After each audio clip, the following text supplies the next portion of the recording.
So as you can tell from the title, I have officially come to the end of my job search. After months and months of submitting applications week after week, I can finally say that I am completely done with the job application process.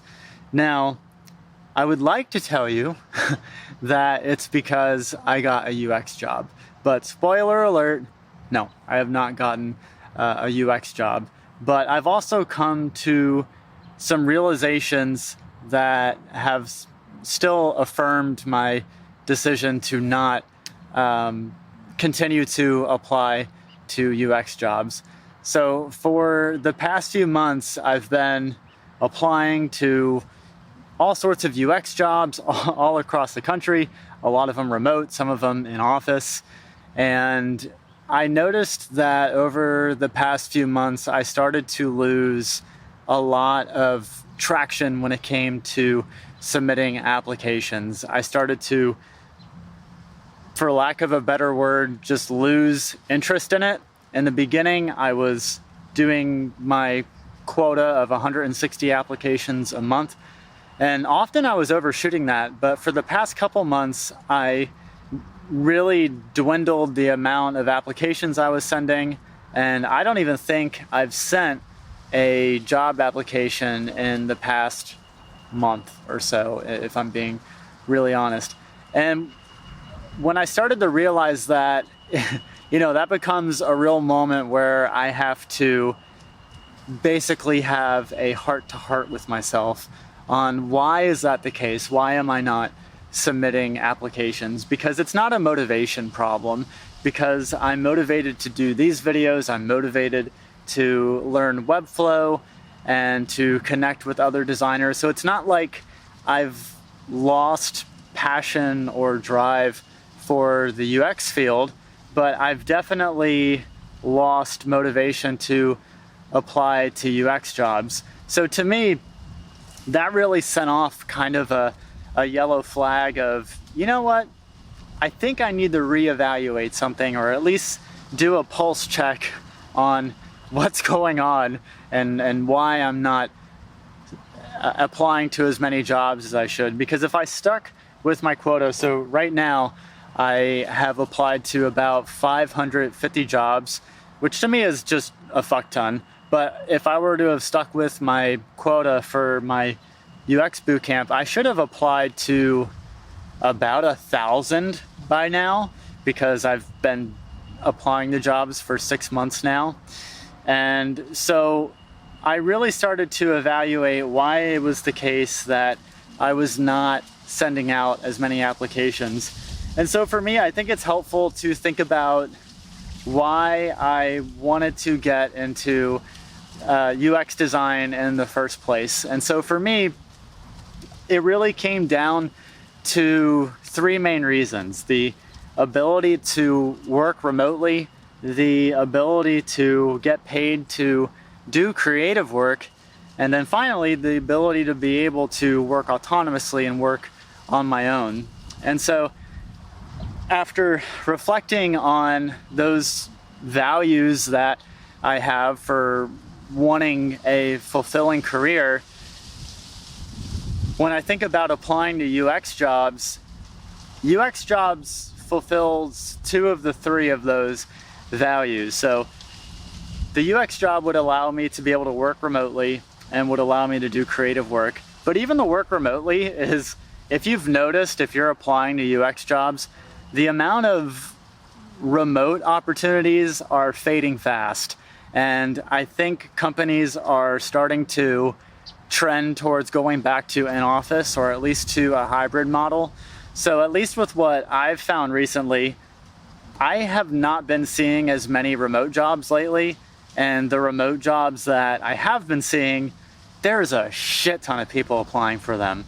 LinkedIn doesn't show all of the applicants that apply for a particular job. I think once it gets above 200, it starts saying 200 plus. There is this one website though that I went to, I think it's called Wework Remotely or something like that. I looked at a couple of their jobs that were hiring for remote work, and there were, I'm not even kidding, 2,230 applicants. I mean, it was definitely above 2,000. It was a ton of applicants. And so I'm just thinking to myself that there are less and less available remote jobs, and because there are less and less remote jobs, there's going to be more competition for those jobs.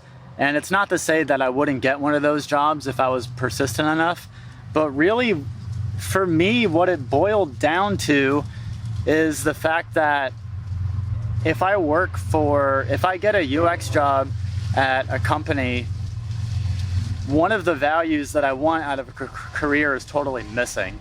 And that's the ability to work on my own, autonomously.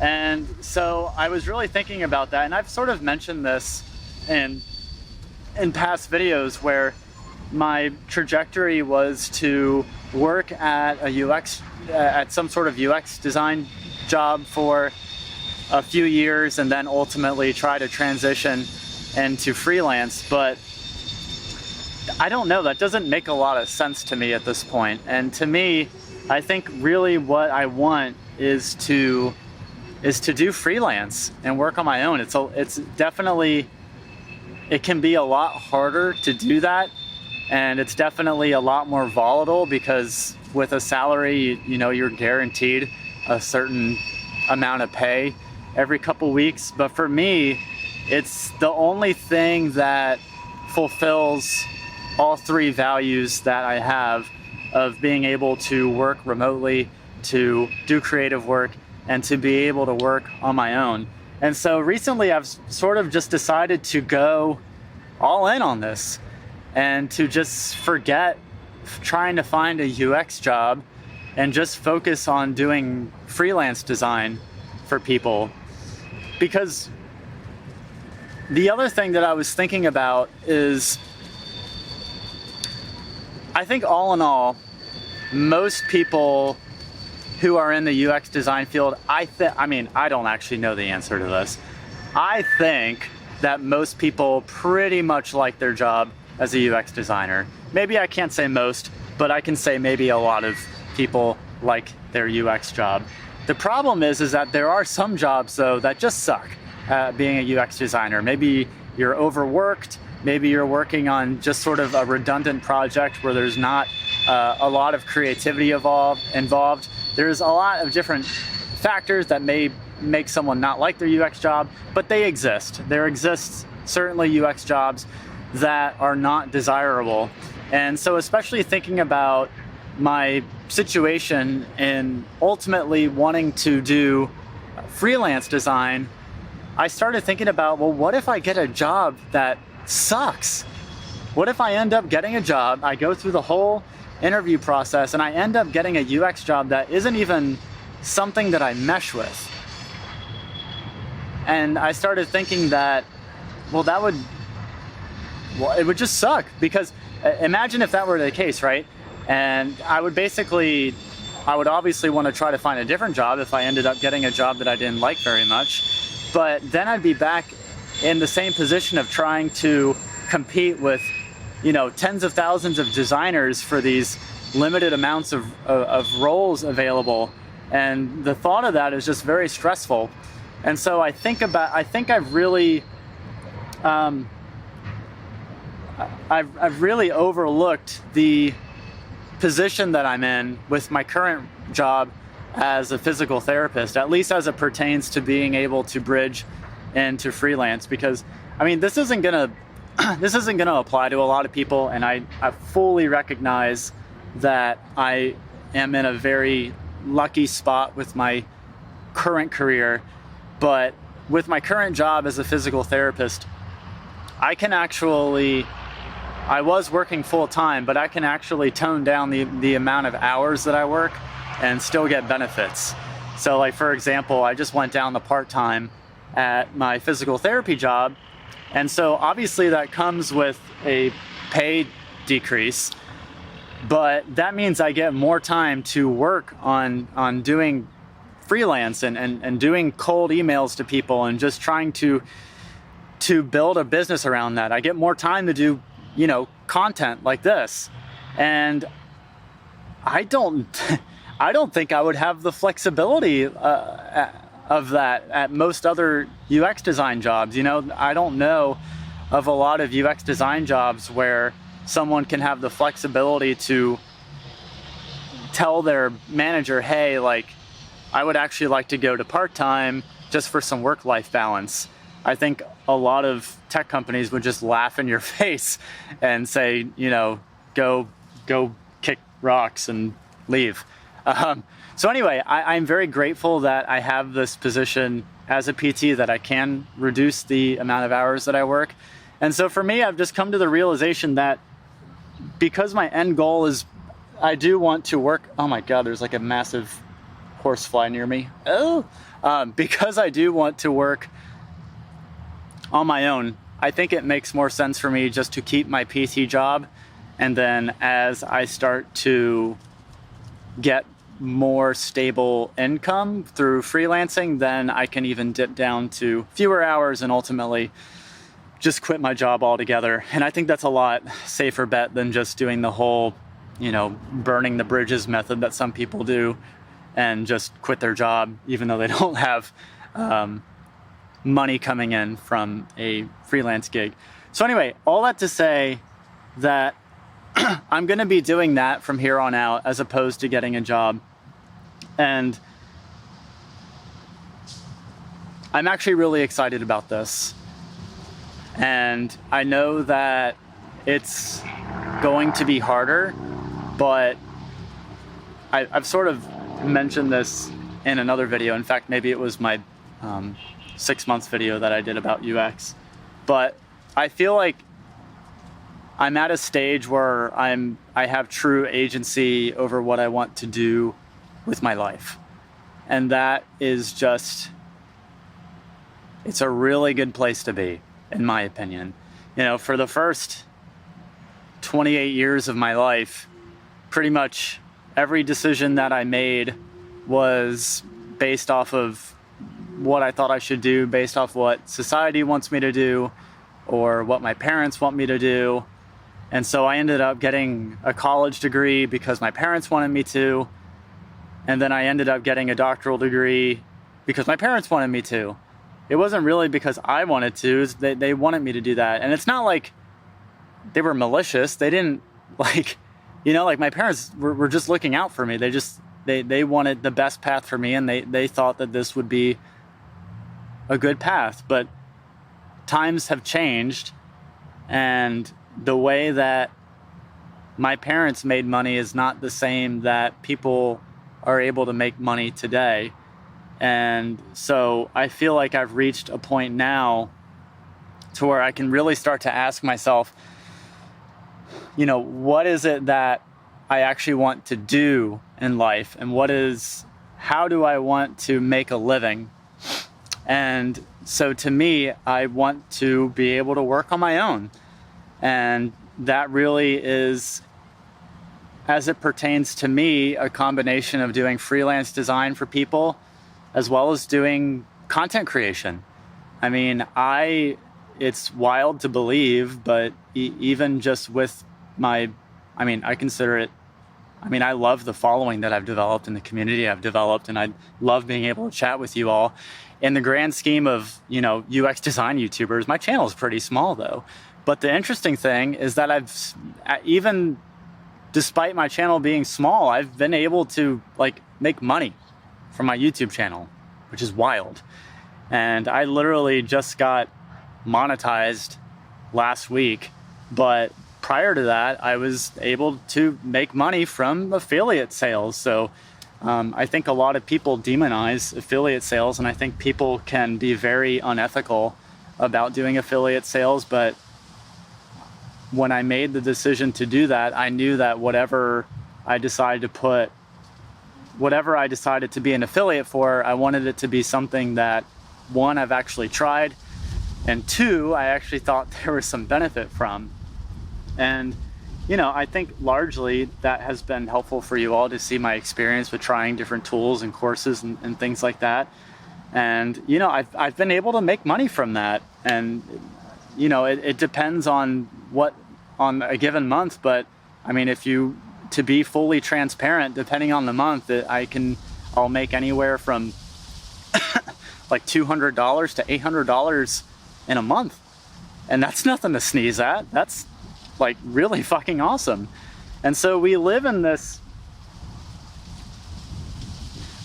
society where we're able to do that now. And that's something that my parents didn't understand. They didn't have that. So how could they teach that to me? And so, I think for me, it was important to sort of have this heart to heart with myself on what I actually want to do, because there are like I said, there's a lot of different ways to, achieve financial freedom. Such a cliche word, right? Financial freedom, but it's a real thing. And to be able to achieve that without, having to get a job. And so I think that it's really neat that I'm able to see kind of the fruits of that. But like I said, you have to be ethical about it. And if there's one thing that, my parents have taught me they've taught me a lot, but I'd say like the biggest lesson that they have sort of imparted with me that I've tried to keep at the forefront with anything that I put on this YouTube channel is that by far the most valuable thing that you have is your character, your integrity. And at first when my parents told me that, I didn't really buy into that. I mean, they told me that, repeatedly when I was growing up in my teens, and I just sort of poo-pooed it because I was just like, whatever, right?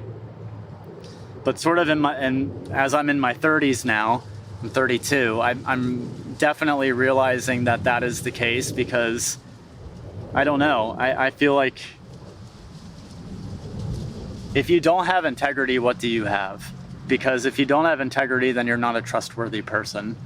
And so I think there's a lot of people, I think the reason that people who monetize from content creation, why a lot of, or anyone in sort of like the online business gets demonized, is because they're doing it in sort of an unethical way. And so I really try to keep that in mind with the things that I do. But anyway, that was a really philosophical tangent.